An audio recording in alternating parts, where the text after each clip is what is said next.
मेरा नाम सैयद जाफ़र हुसैन। मैं एलिवेट हाई स्कूल में हिंदी अध्यापक हूँ। आज हम 10वीं कक्षा का 12वां पाठ सफलता की चुनौतियाँ, इसके बारे में चर्चा करेंगे। यानी सफलता की चुनौती, कुछ एक एम है, वो एम को पूरा करना है, अपन सफल होना है उसमें। उसके लिए एक चीज़ के लिए एक जो सोच लिए अपन, वो काम करने के लिए कितनी भी परेशानी हो, कितनी भी टकराव हो, हर एक को भी पार करके जाना है। वही है अपने चुनौतियाँ। वो चुनौतियाँ अपन पार करेंगे तो अपने को सफलता हासिल होती। अब देखेंगे पहले ये पाठ का उन्मुखीकरण क्या है। उन्मुखीकरण में आज के समाज में विशेष आवश्यकता वाले भी अपनी महत्वपूर्ण भूमिका निभा रहे हैं। आज के ये सोसाइटी में, समाज में विशेष आवश्यकता वाले यानी बहुत ज़रूरतमंद भी वो अपना जो महत्वपूर्ण इम्पोर्टेंट जो भूमिका है, कैरेक्टर है, वो निभा रहे हैं। वे कभी अपनी कमज़ोरी को महसूस नहीं करते, बल्कि एक चुनौती के रूप में लेकर अपने लक्ष्य की ओर पहुंचने की कोशिश करते हैं। एक छोटा सा आदमी हो दो, एक बड़ा भी हो दो। एक छोटा आदमी भी अपनी सफलता जो है, अपनी जो चुनौती जो है, उसे हासिल करके सफलता प्राप्त करने की कोशिश करता, लेकिन वो अपनी कमज़ोरी को महसूस नहीं करता, लेकिन वो चुनौती को महसूस करके, चुनौती का सामना करके, चुनौती के एक रूप में लेकर अपना लक्ष्य, अपना जो टारगेट है, उसे पूरा करने की कोशिश करता। इस कोशिश में वे कई मुसीबतें खुशी से पार करते हैं। ये जो मुश्किलें हैं, ये मुश्किलों को पार करते हुए अपनी जो एम है पूरा करते हैं। लेकिन कितनी भी उसमें परेशानियां आए, वो परेशानियों को, वो मुसीबतों को खुशी से पार करते हुए वो आगे बढ़ते हैं। यही नहीं, वे समाज में ही अपने समस्या का समाधान खोजते हैं। क्या है, इन लोग ये सोसाइटी में उसका समाधान ये आखिर पूरा करना है, किस तरीके से करना है, इसका रिज़ल्ट वहाँ से खोजने की कोशिश करते हैं। इनकी इस कोशिश से कोई धावक बनता है, तो कोई नृत्यकार, तो कोई कुछ। इस तरह की कोशिश में अपनी अपनी फील्ड में कोई लोग डांसर बन जाते, कोई लोग गीतकार बन जाते, कोई लोग कुछ ना कुछ पत्रकार, कोई लोग ऐसा अपने अपने एम को पूरा करने वाले हैं। वे साबित करते हैं कि जो व्यक्ति समस्या का समाधान खोजता है वही कुछ पा सकता है। ये इन लोग यहाँ पे साबित करते हैं कि जो आदमी कोशिश करता है, तो वही आदमी यहाँ पे सफलता, रिजल्ट प्राप्त कर सकता है, उसकी चुनौती को पार कर सकता है और आगे बढ़ सकता है। ये पाठ का उन्मुखीकरण था। इसका उद्देश्य क्या है? ये पाठ का उद्देश्य सफलता की चुनौतियाँ साक्षात्कार पाठ है, यानी इंटरव्यू लेने का। एक पत्रकार और एक जो आदमी है अपने एम को पार करा, वो आदमी, ये दोनों के बीच में वार्तालाप जो होता उसे कहलाते। इस विधा के द्वारा छात्रों में प्रश्न निर्माण, उत्तर प्रत्युत्तर देने की क्षमता एवं आत्मविश्वास का विकास करना है इस पाठ का मुख्य उद्देश्य। क्या है?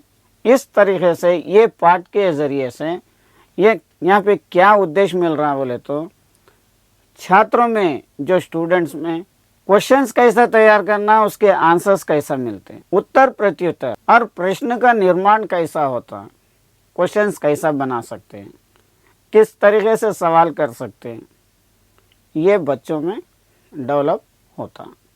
यही ये पाठ का उद्देश्य है। विधा विशेष साक्षात्कार प्रश्नोत्तर विधा है। ये जो पाठ, जो सफलता की चुनौतियां हैं, ये क्या है? प्रश्नोत्तर, क्वेश्चंस करने के और उसके आंसर्स लेने की, जिसमें उत्तर प्रत्युत्तर की श्रृंखला प्रश्नों के माध्यम से चलती रहती है। जो आंसर फिर सवाल करना, फिर आंसर, फिर सवाल करना, यानी उत्तर प्रत्युत्तर, ये सब श्रृंखला, ये पूरी चेन सवालों के साथ चलते हुए आती है। वास्तविक शब्दों में जो व्यक्ति साक्षात हो उसके इस विधा में संचालन करते हैं। जो व्यक्ति सामने है वो आदमी से अपन क्वेश्चंस कर रहे हैं, उसका आंसर्स अपन ले रहे हैं, जैसे कि इंटरव्यूज़ लेना, या नहीं तो कोई खिलाड़ी से इंटरव्यू लेना, इस तरीके से। किंतु आजकल दूरभाषा और ऑनलाइन द्वारा भी साक्षात्कार लिया जा सकता है। क्या है, लेकिन आजकल के दौर में ऑनलाइन के ज़रिए से, या नहीं तो दूरभाषा रिकॉर्डिंग के ज़रिए से, इस तरीके से भी साक्षात्कार किया जा सकता है। अब ये पाठ का विषय प्रवेश। आज के समाज में विशेष आवश्यकता वाली भी अपनी महत्वपूर्ण भूमिका निभा रहे हैं। आज के जो समाज में या सोसाइटी में विशेष आवश्यकता, बहुत ज़रूरीमंद वाले भी यहाँ पे इम्पोर्टेंट रोल निभा रहे हैं। वे कभी अपनी कमज़ोरी को महसूस नहीं करते, बल्कि उसे एक चुनौती के रूप में लेकर अपने लक्ष्य की ओर पहुँचने की कोशिश करते हैं। क्या है, अपनी कमज़ोरियों को यहाँ पे महसूस करने नहीं देते, और क्या कि इसे आगे लेके चलने की कोशिश करते हैं। इस कोशिश में वे कई मुसीबतों को खुशी से पार करते हैं। ये जो सफलता प्राप्त करने की खुशी में इनके सामने जितनी भी मुसीबतें आए वो खुशी से उसे पार करते हुए जा रहे हैं। यही नहीं, वे समाज में ही अपनी समस्या का समाधान खोजते हैं। इसके अलावा उन लोग क्या है, इसका समाधान यानी इसका रिजल्ट अपने समाज में ही खोजते हुए आते हैं। इनकी इस कोशिश से कोई धावक बनता है तो कोई नृत्यकार। इसकी वजह से अपने अपने जो एम रहता है उसको पूरे करने के लिए कोशिश करते हैं और वह सफलता प्राप्त करते हैं। कोई संगीतज्ञ तो कोई वेट लिफ्टर बनता है। थोड़े जने संगीत के दुनिया में चले जाएंगे और थोड़े जने खेल की जगत में जाएंगे। वे साबित करते हैं कि जो व्यक्ति समस्या का समाधान खोजता है वही कुछ पा सकता है। यहाँ पे जो साबित करने का मौका ऐसा मिलता है कि जो आदमी अपनी एम को पूरा करना चाहता है वो एम के लिए परेशानियों की चुनौती करता है, तो जब वो आदमी कुछ ना कुछ पा सकता है। ये था ये लेसन में प्रवेश होने से पहले आपको जानकारी। अब देखेंगे दोनों के बीच वार्तालाप किस तरह से चल रहा। यहाँ पे प्रीति मुंगा का इम्पोर्टेंट है, उनके साथ एक इंटरव्यू हो रही, वो देखेंगे। साक्षात्कारकर्ता, जो बातचीत करने वाला, जो लिखने वाला, जो सवालात करने वाला, एक पेपर एडिटर, पत्रकार समझ लीजिए।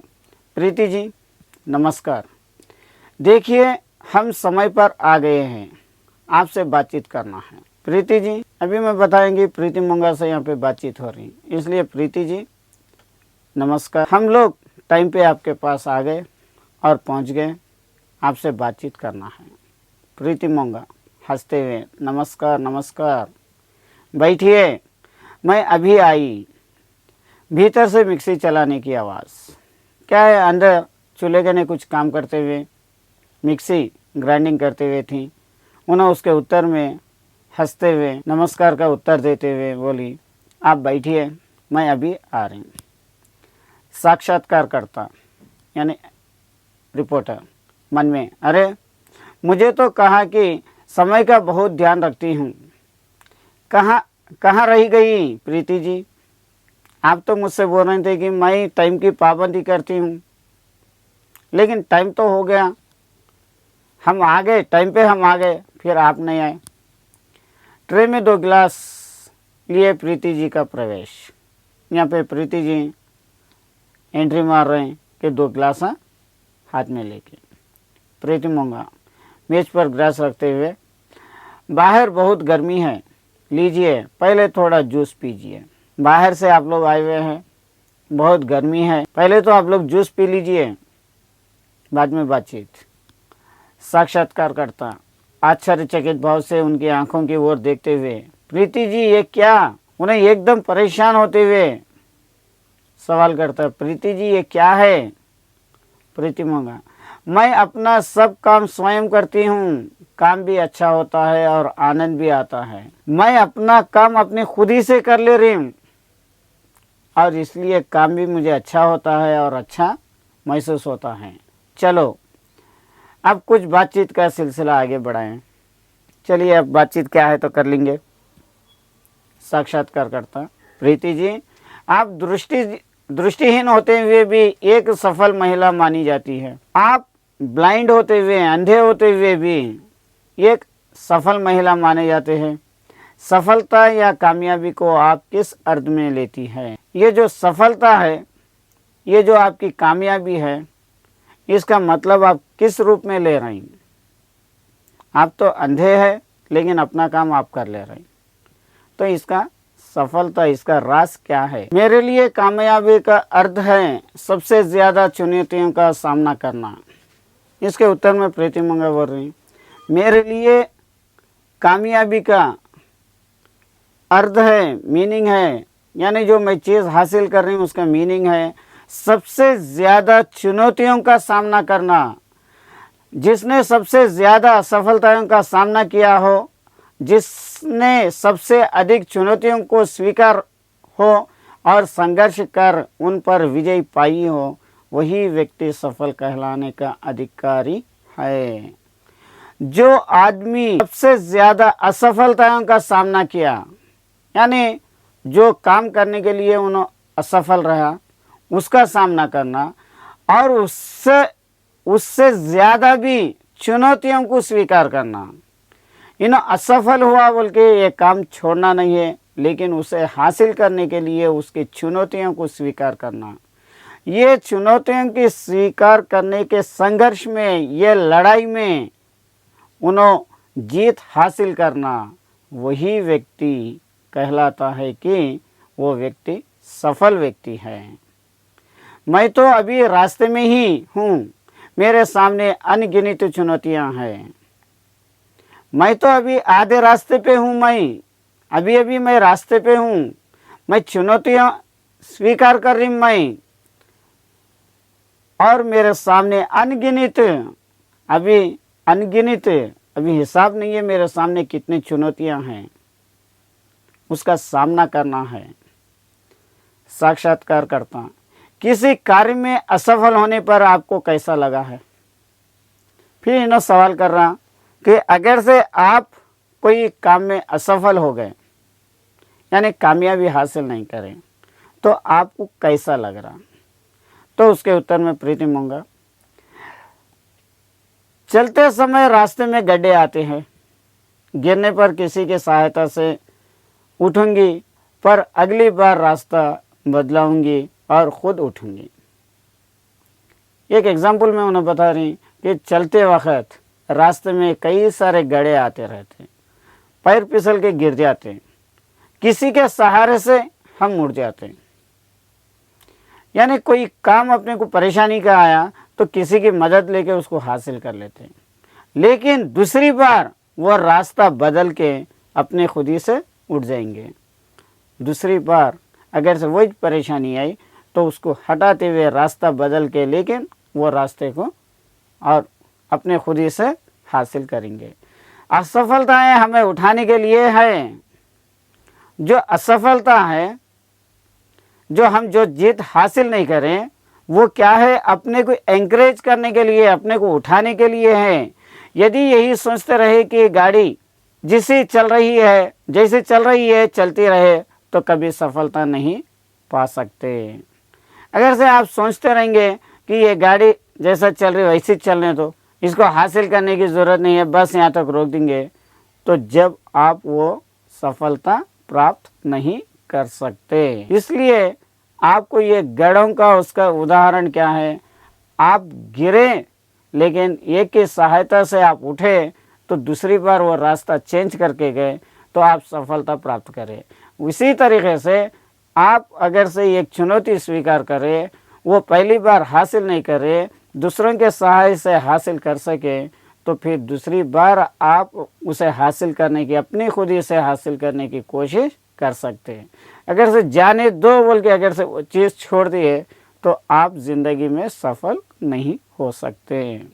अब साक्षात्कारकर्ता पूछ रहे हैं, प्रीति जी क्या आप जन्म से यानी ब्लाइंड है, इसलिए सवाल कर रहे हैं कि आप जन्म से यानी पैदा हुए जब से, पूरा सवाल कंटिन्यू नहीं हुआ लेकिन पूर्ति मंगा उसका उत्तर दे रही, नहीं मैं 6 वर्ष की थी, नहीं मैं बचपन से नहीं, पैदा हुई जब से नहीं, पैदा हुई जब से मैं अंधी नहीं हूँ, लेकिन मैं 6 वर्ष की थी, 6 साल की थी, तभी पाठशाला में पता चला कि मुझे आँख की बीमारी है। जब मुझे मालूम हुआ कि मेरे आँखों की बीमारी है, वे समान आकृति वाले अक्षरों को पहचान नहीं पाती थी। ये क्या है, जो अक्षर बोर्ड पे लिखे हुए हैं उसे पहचान नहीं पाती थी। बताया गया है कि कुछ ही समय में मेरी दृष्टि चली जाएगी। मुझे डॉक्टर्स बताए कि थोड़े ही दिनों में मेरी आंखें चली जाएगी। माँ और पिताजी बहुत दुखी थे। जो भी अंधो माँ बाप बेटों की परेशानी को देख के, बेटी या बेटों की अपनी औलाद की परेशानी को देख के कोई भी दुखी होते, उसी तरीके से इनके भी आंखें जाने वाले थे। बहुत परेशान थे इनके माता पिता। आप समझ सकते हैं कि ऐसी हालत में दुख, दर्द और उदासी स्वाभाविक है। आप लोगों को मालूम है, ऐसी हालत में यानी डॉक्टर्स कुछ बोल दिए करें तो उसी समय किसी को भी दुख और दर्द होता, परंतु हमारे घर के वातावरण में कोई परिवर्तन नहीं आया, लेकिन हमारे घर में कोई चेंजेस नहीं आए। माता पिता को मेरा सलाम। जो मेरे माता पिता हैं उन्होंने बहुत हिम्मत से काम करे, उनको मेरा प्रणाम। उन्होंने सब कुछ सामान्य ही रखा। उन लोग क्या है, सब चीज़ सामान्य, ये कि अच्छी तरीके से रखे, जैसा कि सिंपल तरीके से। पिता पहले खुद कोई क्रियाकलाप या गतिविधि करते, फिर मुझे सिखाते हैं। हमारे पिताजी पहले क्या है, कुछ न कुछ क्रियाकलाप यानी काम करते थे, और उसके बाद वो जो तौर तरीके हैं वो मुझे सिखाते थे। फिर मुझे सिखाते थे, हाँ मुझे वस्तुओं, रंगों को देखने और पहचानने की अधिक कहा जाने लगे। क्या है, मुझे जो जो चीज़ें हैं और उसके कलर्स है उसको पहचानने के लिए पहले फोर्स देते थे। जो कुछ भी दृश्यमान था उसे आत्मसात कराने की चेष्टाएं बढ़ी गई। जो भी दृश्यमान नहीं दिखने वाला था उसको आत्मसात, उसे बताने के लिए उसे कलर्स के कोशिश करने लगे थे कि ये चीज़ ये है। मेरी दृष्टि की कमी का अगरतल मेरे पता चला था, परंतु वहाँ चिकित्सक की कोई सुविधा ना थी। वहाँ पे मेरे आँखों की कमज़ोरी का पता चला, लेकिन डॉक्टर्स कोई भी नहीं थे। स्कूल में मोटी चीज़ें, रंगों की पहचान कर सकती थी। अगर से मैं पढ़ने के लिए चले गई थी तो जो भी मोटे मोटे बड़े बड़े चीज़ें हैं और उसके कलर्स हैं उसको मैं पहचान सकती थी। वहाँ मुझे डराया नहीं गया था। और स्कूल में मेरे आँखों की कमज़ोरी उन लोगों को मालूम है, इसलिए कोई नहीं डराते थे। अपने अंधेपन से तो नहीं, हाँ कॉकरोच से डर गई थी, और एक बार मक्खी नाक में घुस गई तो भी डरी थी।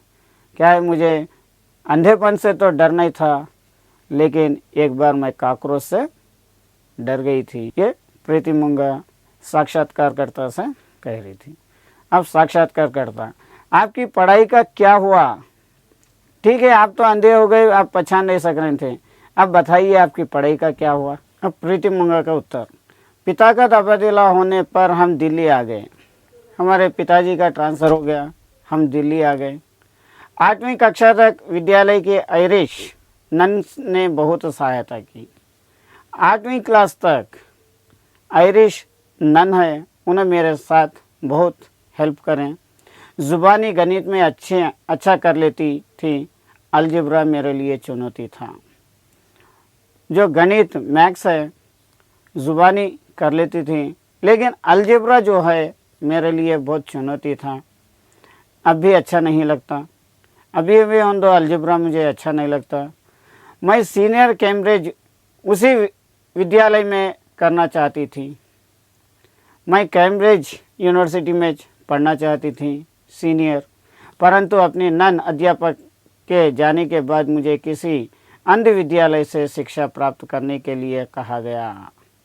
जो आयरिश नन थे, उन्होंने चले जाने के बाद मुझे कोई ब्लाइंड स्कूल में पढ़ने के लिए भेज दिया गया था। मैं पूरी तरह दृष्टिहीन हो चुकी थी। जब मैं तो पूरी आँखों से दृष्टिहीन हो गई थी, कम आँख चले गए थे। इस बीच मेरे पिता हृदय रोग के शिकार हो गए। ये बीच में मेरे पिताजी हार्ट की बीमारी आ गई, उन्हें दिल का दौरा पड़ा, हार्ट अटैक आया। कितनी गहराई से महसूस करते होंगे वे मेरी दृष्टिहीनता को। मेरे पिताजी कितनी गहराई से सोचते होंगे मेरे अंधेपन को, पर उन्होंने अपनी उदासी और खिन्नता को छुपा कर रखा। उनके अथक प्रयास ने ही मुझे निष्क्रिय होने से बचा लिया। मेरे पिताजी इतने सारे चीज़ें अपने दिल में उतार लेके और मेरे साथ अच्छा खेलते कूदते रहते थे। ये पूरे चीज़ों को अपने दिल में छुपा लेते थे, कितनी की कोशिश करते थे। वो कोशिश ही, मेरे पिताजी की जो कोशिश थी वही आज मेरे को आगे बढ़ने के लिए थी। साक्षात्कारता। फिर आप स्कूल नहीं गई क्या? फिर न्यूज़ वाले पूछ रहे हैं, जो पत्रकार पूछ रहा, फिर आप स्कूल को नहीं गए क्या? नहीं, मुझे किसी स्कूल में दाखिला नहीं मिला। नहीं, फिर मैं स्कूल को नहीं गई, मुझे कहाँ पे भी एडमिशन्स नहीं मिले। मुझ जैसे लड़कियों के लिए आज भी बहुत कम विद्यालय है। जैसे ब्लाइंड स्कूल्स के लिए, ब्लाइंड लड़कियों के या लड़कों के लिए, जो छात्रों के लिए आज भी बहुत कम स्कूल हैं। मैं उन दिनों सबसे छिपाकर रात को बहुत रोती। क्या है, मैं उस दिनों में जो मेरे अंधेपन को महसूस करके, मैं दिन में तो सबसे अच्छी रहती थी, लेकिन रात में मैं किसी के सामने नहीं, अंदर जाके रो लेते हुए बैठती थी। हर सुबह पिताजी ज़ोर से रेडियो चलाते थे। हर सुबह के टाइम पे पिताजी क्या है रेडियो चलाते थे। कबीर का दोहा सुना, गुस्सा आता तो इसी ही बोलती जाती। कबीर के दोहे वो ये सुनते थे, गुस्सा आता था इसी से मैं बोलते जाती थी। माटी कहे कुमार से तू क्या रंदे मोही, एक दिन ऐसा आएगा मैं रो दूंगी तो ही। जो कबीर का दोहा है उसे याद कर लेती थी और इकबाल की ये पंक्तियां भी सुनती थी। खुदी को कर बुलंद इतना कि हर तकदीर से पहले खुदा बंदे से खुद पूछे बता तेरी राज क्या है। ये इकबाल की पंक्तियां हैं, ये भी याद करती थी। इसका असली मतलब जब समझ में आया तो मानो ज़िंदगी की डोर हाथ में आ गई। ये जो पोएम्स के, ये जो दोहे के, जो ये पंक्तियों के मीनिंग्स मुझे समझ में आया तो जब से मैं ज़िंदगी की डोर हाथ में लेके चलते हुए आई। खुदा को कर बुलंद इतना कि हर तकदीर से पहले खुदा बंदे से खुद पूछे बता तेरी राज क्या है। ये पंक्ति मेरे दिल को छू गई, वहाँ से मैं आगे बढ़ते गई। साक्षात्कारता, कैसे? अब डोर हाथ में आ गई, कैसे आ गई? प्रीतिमंगा, मैं सकारात्मक सोचने लगी, बार बार दोहराती चाहती हूँ, सारी कायनात मुझे देखकर कहे वाह प्रीति वाह। चुनौतियाँ तो आती ही है, उन्हें पहचानना ही सबसे बड़ी चुनौती है। ये मैं साक्षात्कार सोचने लगी, मैं बार बार इसे सोचने लगी, दोहराने लगी कि सारी कायनात मुझे देख के, सारी दुनिया मुझे देख के ये बोलने लगना कि वाह प्रीति वाह।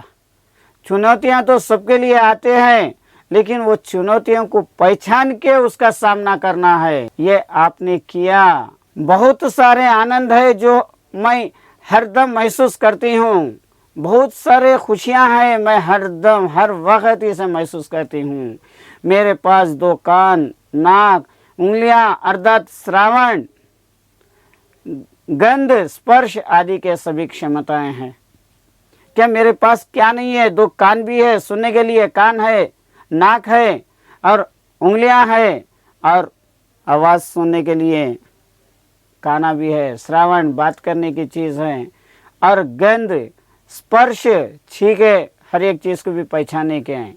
ये सभी क्षमताएं मेरे पास है।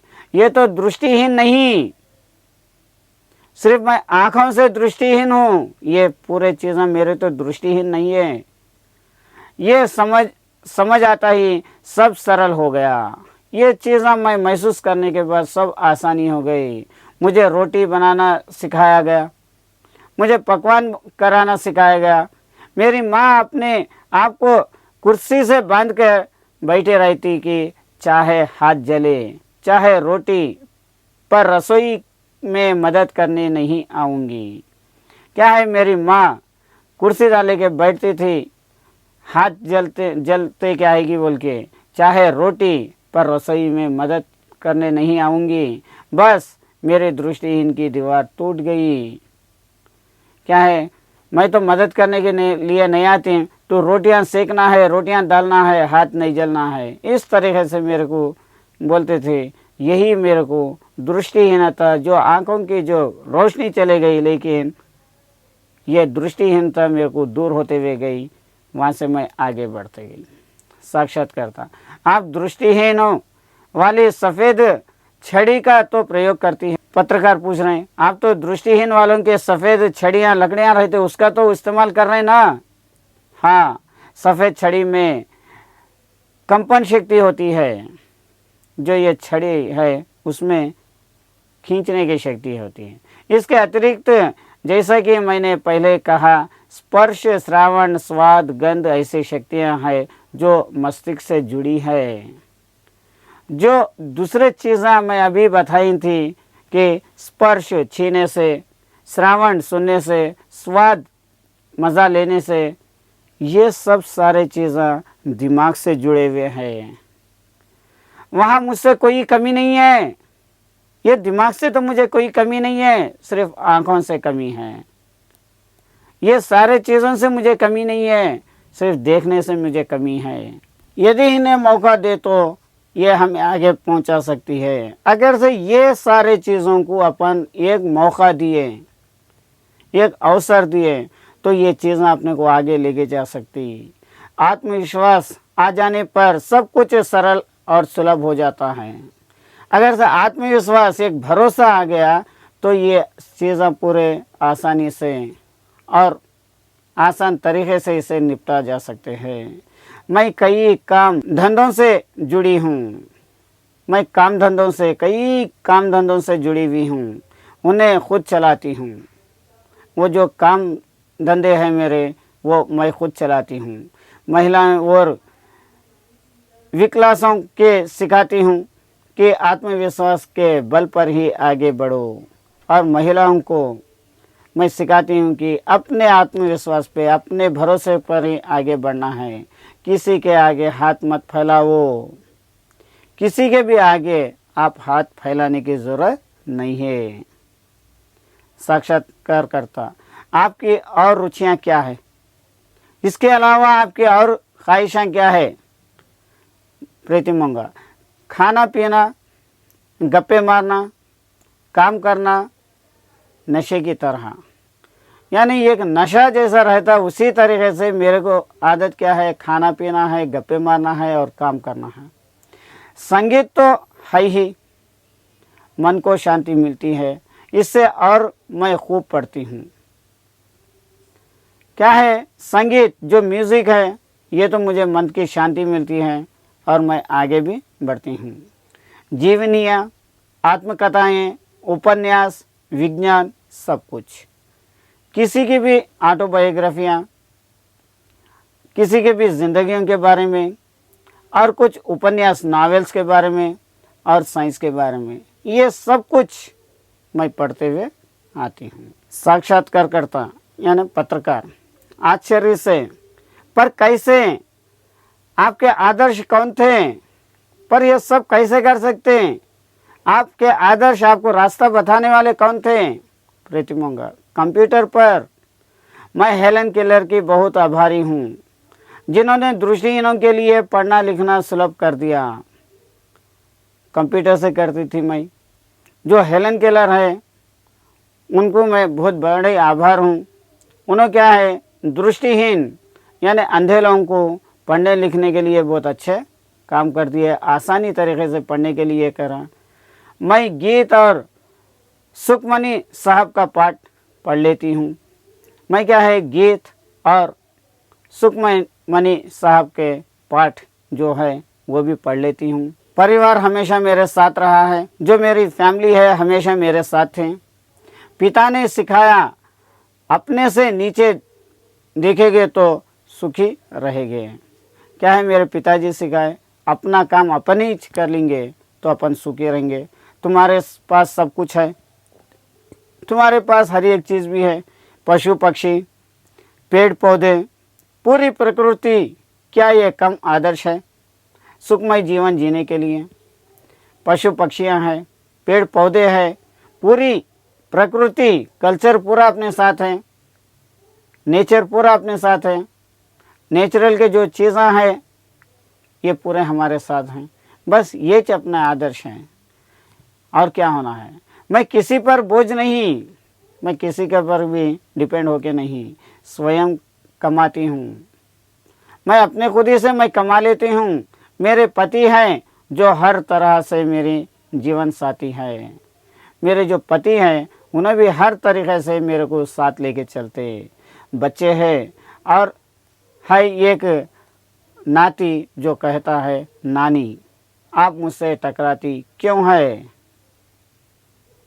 और मेरे बच्चे भी हैं और एक नाती है, नानी आप मुझसे टकराती क्यों है?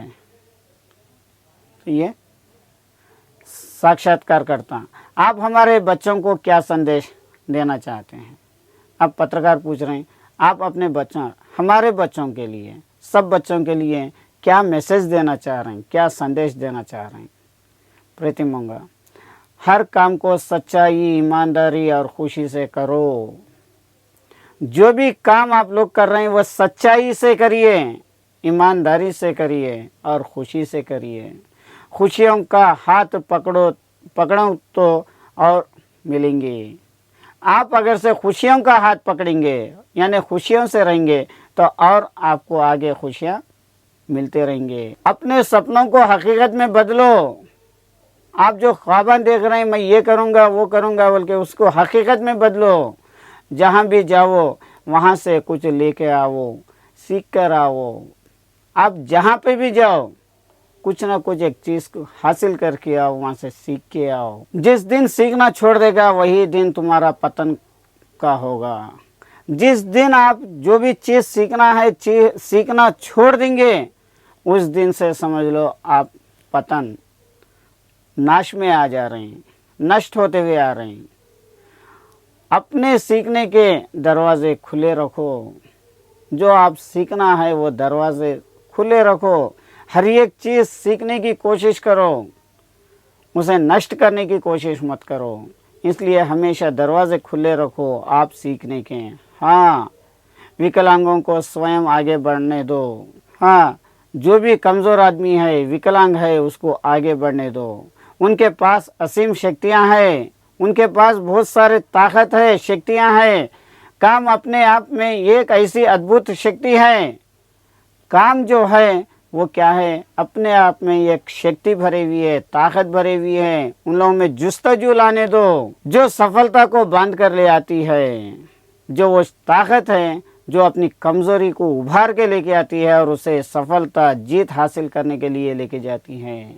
काम आनंद है, काम सुख है और प्रत्येक सही काम होता है। काम क्या है, खुशी है, आनंद है, सब कुछ है। प्रत्येक कहीं काम होता है, अलग अलग तरीके के काम होता है। मंगलायम यानी शुभ मंगल। कार्यकर्ता प्रीति जी, आपका बहुत बहुत धन्यवाद। बहुत आनंद आया आपसे बात करके। जो पत्रकार है, आखिरी में प्रीति जी से आपका धन्यवाद कहते हुए आपसे मिलके बहुत सारे बातें सीखें, बहुत खुशी हुई।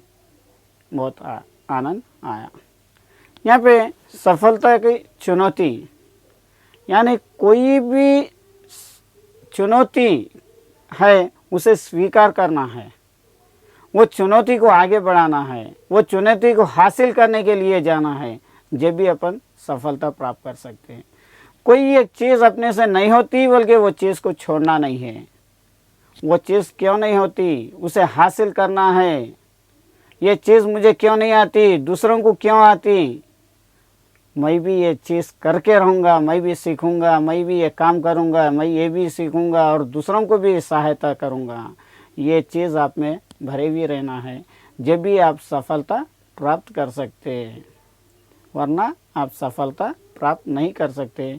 इसलिए यहाँ पे कहा गया कि सफलता प्राप्त करने के लिए हर हमेशा अपने सफलता के दरवाजे खुले रखना है। जिस दिन अपन सफलता के दरवाजे बंद कर दिए, उस दिन से अपना पतन शुरू हो जाता, अपना नष्ट होना शुरू हो जाता। इसीलिए अपन कहाँ पे भी जाओ, कैसा भी जाओ, कुछ ना कुछ एक चीज़ सीख के आना है, उसे हासिल करके आना है। वही अपनी चुनौती है। वो चुनौतियों को स्वीकार करके उसको जीत हासिल करके अपन आना है। यही यहाँ पे बताया गया कि सफलता की चुनौतियाँ। आज के लिए ये पाठ यहाँ पे समाप्त।